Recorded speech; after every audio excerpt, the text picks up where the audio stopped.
പല അടരുകളെ വെളിപ്പെടുത്താനുള്ള ശ്രമം മലയാള വിമർശനത്തിൽ നടക്കുന്നുണ്ട് എങ്കിലും രൂപസംബന്ധിയായ ആലോചനകൾ, രൂപത്തെ സംബന്ധിച്ചുള്ള ആലോചനകൾ ഒട്ടും വികസിപ്പിക്കാൻ നമ്മുടെ സാഹിത്യ വിമർശനത്തിൽ കഴിഞ്ഞില്ല. ഒറ്റയല്ല ഞാൻ പറയുന്നത്. ഇപ്പം പിക്കാർ തന്നെ ഇന്ദുലേഖയെ സംബന്ധിച്ച് രൂപവും പ്രത്യയശാസ്ത്രവും എന്നുള്ള പഠനം എഴുതിയിട്ടുണ്ട്.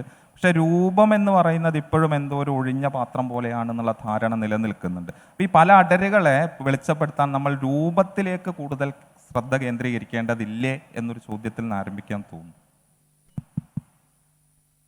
നമസ്കാരം. സാഹിത്യ വിമർശനം സാങ്കേതിക വിമർശനമാകണം എന്ന് കേരളത്തിൽ ആദ്യം പറഞ്ഞൊരാൾ കേസരി ബാലകൃഷ്ണപിള്ള.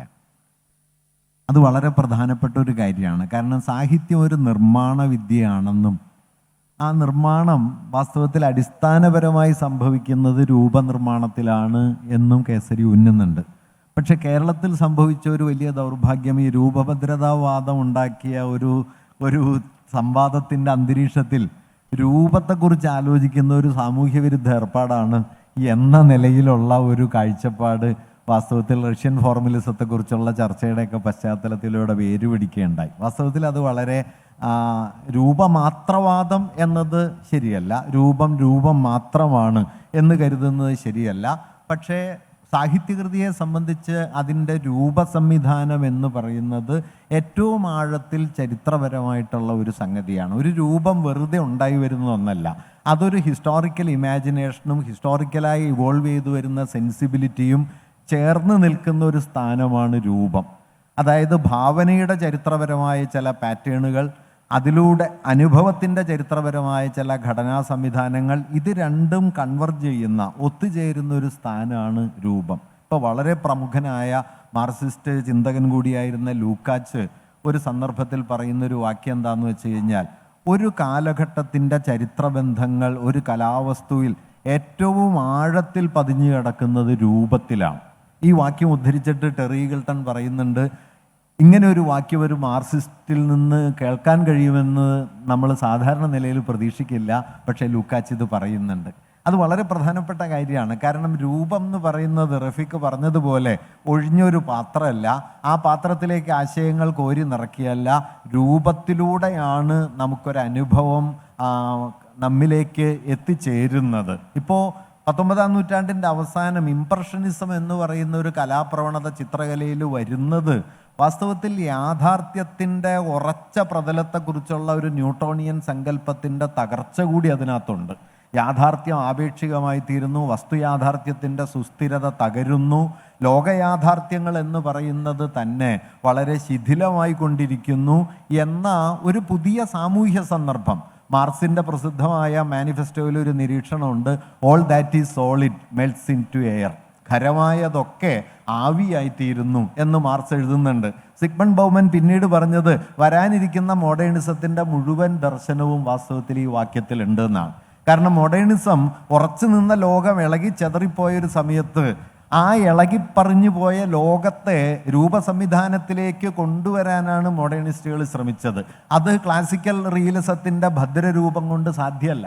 ക്ലാസിക്കൽ റിയലിസം ഉണ്ടാക്കിയ ബെൽസാക്ക് എഴുതിയ, സ്റ്റെൻഡാൾ എഴുതിയ, അല്ലെങ്കിൽ തകഴി എഴുതിയ ക്ലാസിക്കൽ റിയലിസത്തിൻ്റെ ഒരു ഭദ്രവ്യവസ്ഥയ്ക്ക് അകത്ത് വെച്ച് ഈ എലിയറ്റ് പറയുന്ന എന്താ പറയുക, ഹീപ്പ് ഓഫ് ബ്രോക്കൺ ഇമേജസ്, ഭഗ്നബിംബങ്ങളുടെ കൂമ്പാരമായി തീർന്ന ഒരു ലോകാനുഭവത്തെ ആവിഷ്കരിക്കാൻ പറ്റില്ല. അങ്ങനെ ആവിഷ്കരിക്കാൻ ശ്രമിച്ചാൽ ആ ആവിഷ്കാരം യാഥാർത്ഥ്യത്തിൽ നിന്ന് തീർത്തും വ്യത്യസ്തമായിരിക്കും. അതുകൊണ്ട് അനുഭവത്തിൻ്റെ ഒരു പുതിയ ഘടന വന്നാൽ ആ അനുഭവത്തിൻ്റെ ഘടനയെ നിങ്ങൾക്ക് രൂപത്തിൻ്റെ പുതിയൊരു പ്രതലത്തിലേക്ക് കൊണ്ടുവരേണ്ടി വരും. ഇതിപ്പോൾ ബഷീർ മലയാളത്തിൽ നോവൽ എഴുതാൻ അറിഞ്ഞുകൂടാത്ത ആളാണ് ബഷീർ എന്നൊരു ഘട്ടത്തിലൊരു നസ്യമുണ്ടായിരുന്നു. വാസ്തവത്തിൽ ബഷീർ ചെയ്തത് മനുഷ്യരെന്ന് പറയുന്നവരെ പറയുന്നവരായി നാം അക്കാലം വരെ പരിഗണിച്ചത് ആരാണോ അതിനപ്പുറത്തുള്ളവരെ മനുഷ്യരായി കാണലാണ്. പെറുക്കികൾ, ലുംബൻ എന്ന് വിളിക്കുന്ന ഒരു സമൂഹത്തെ നോവലിലേക്ക് കൊണ്ടുവരാൻ ശ്രമിക്കുമ്പോൾ ആദർശ മാനുഷികതയെ മുൻനിർത്തി ഉണ്ടാക്കിയ നവോത്ഥാന നോവലുകളുടെ സ്ട്രക്ചർ അവിടെ പര്യാപ്താവില്ല. അവിടെ നോവലിൻ്റെ ഘടന പൊട്ടണം. അതാണ് പാത്തുമ്മയിൽ സംഭവിക്കുന്നത്, അതാണ് ബഷീറിൻ്റെ പല എഴുത്തുകളിലും സ്ഥലം കഥകളിലും ഒക്കെ സംഭവിക്കുന്നത്. അത് നിങ്ങൾ ക്ലാസിക്കൽ റിയലിസ്റ്റ് നോവലിൻ്റെ പാറ്റേൺ വെച്ച് നോക്കിയാൽ ഇത് നിൽക്കില്ല. അതുകൊണ്ട് രൂപം എന്ന് പറയുന്നത് വാസ്തവത്തിൽ കേസരി പറയുന്നുണ്ട്, ഒരു രൂപം മറ്റൊരു രൂപത്തിലേക്ക് നീങ്ങുന്നതിൻ്റെ ഒരു സ്വഭാവം നമുക്ക് ചരിത്ര സന്ദർഭങ്ങളിലൊക്കെ കാണാൻ പറ്റും. ഇത് വളരെ പ്രധാനപ്പെട്ട ഒരു കാര്യമാണ്. നോവൽ എന്ന് പറയുന്നത് വാസ്തവത്തിൽ പുതുതായി രൂപപ്പെട്ട റാൽഫോക്സിൻ്റെ പുസ്തകത്തിൻ്റെ പേര് തന്നെ അതാണ്, നോവൽ ആൻഡ് ദ പീപ്പിൾ. പ്രജയിൽ നിന്ന് പൗരത്വത്തിലേക്ക് ആധുനിക സമൂഹം പരിണമിച്ചു വരികയും ആ പൗരത്വത്തിൻ്റെ പുതിയ ഒരു സാമൂഹ്യ ജീവിത സന്ദർഭം വരികയും ചെയ്യുമ്പോഴാണ് നോവൽ ഉണ്ടാവുന്നത്. ഭാവഗാനം എന്ന് പറയുന്നത് ഒരു പ്രത്യേക തരത്തിലുള്ള ജോണറാണ്. അതിൻ്റെ അനുഭവഘടനയുണ്ട്, അതിൻ്റെ പദകോശമുണ്ട്, അതിൻ്റെ ഡിക്ഷനുണ്ട്. ഇതിനൊന്നും നിങ്ങൾക്ക് രൂപത്തിന് പുറത്തു വെച്ച് ചെയ്യാൻ പറ്റില്ല. അതുകൊണ്ട് ഒരു രൂപം വാസ്തവത്തിൽ നിങ്ങൾക്ക് എന്തെങ്കിലും കോരി നിറയ്ക്കാവുന്ന ഏതാശയവും വാരി വെതറാവുന്ന ഒരു സംഗതിയല്ല. ഒരു രൂപം എന്ന് പറയുന്നത് ഏറ്റവും ആഴത്തിൽ നമ്മുടെ കാലത്തെ വലിയ ചിന്തകനായ സമീപകാലത്ത് അന്തരിച്ചുപോയ മാർക്സിസ്റ്റ് ചിന്തകൻ കൂടിയായിട്ടുള്ള ഫ്രെഡറിക് ജെയിംസൺ പറയുന്നത് ഊറിക്കൂടി നിൽക്കുന്ന ഉള്ളടക്കമാണ് രൂപം. ആശയത്തിൻ്റെ പ്രത്യക്ഷതലം പ്രമേയമാണ്, ആശയത്തിൻ്റെ ദ്വിതീയ തലം അനുഭവമാണ്, ആശയത്തിൻ്റെ ഏറ്റവും അഗാധമായ ചരിത്രതലം രൂപമാണ്, സെഡിമെൻറ്റഡ് കണ്ടന്റ് എന്ന് അദ്ദേഹം രൂപത്തെക്കുറിച്ച് പറയുന്നുണ്ട്. നിർഭാഗ്യവശാൽ നമ്മുടെ സാഹിത്യ വിചിന്തനത്തിൽ ഈ രൂപത്തെ ചരിത്രപരമായി നോക്കാനോ രൂപമൊരു ചരിത്രബന്ധമാണ് എന്ന നിലയ്ക്ക് അതിനുള്ളിൽ അരങ്ങേറുന്ന സംഘർഷങ്ങളെ നോക്കിക്കാണാനോ നമുക്ക് പലപ്പോഴും പറ്റിയിട്ടില്ല. ഒരു ഉദാഹരണം ഞാനിവിടെ പറയണമെന്ന് ആഗ്രഹിക്കുന്നു.